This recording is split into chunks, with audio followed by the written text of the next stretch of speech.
Matagal ka na dito, ate? Tagal-tagal na. May anak ako dito. Oo. Saan ka dito sa ano? Dito lang sa Busan. Sa Busan? Mabuti nakapag-work ka dito, no? Part-time naman. Pag ang apo na sa school. Oh, okay na rin yun as long as may ano. Oo. As long as may ano ka. Pag-araw, apo ko sa school. Hmm. O, pag uwi ko, uwi na rin siya. Kami na rin magsama kasi mama niya gabi din ang work. O, So nag-work ng anak mo. o.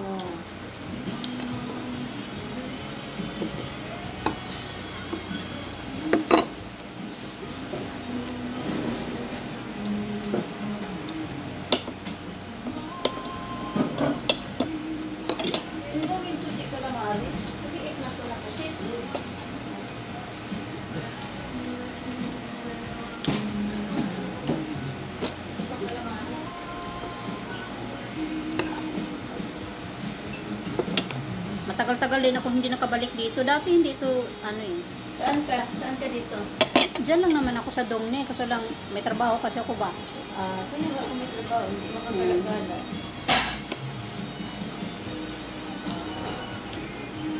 Ano yan? Pure na bagoong ba yan?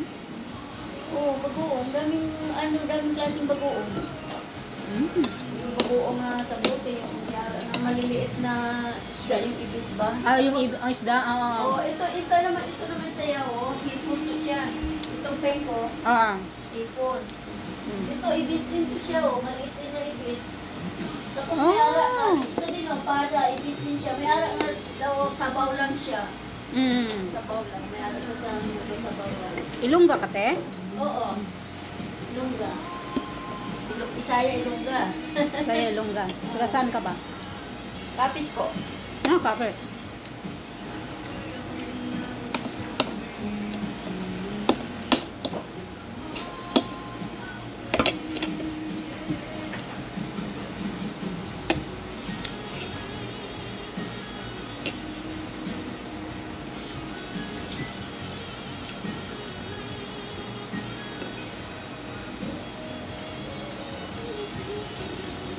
Pag Sunday dito, madami ring tao.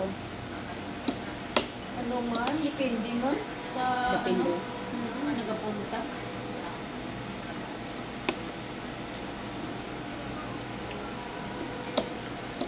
Kahit hindi Sunday, minsan dami ng tao. Kahit di sa ang dami na nag-ano ba, may nag-tour ba.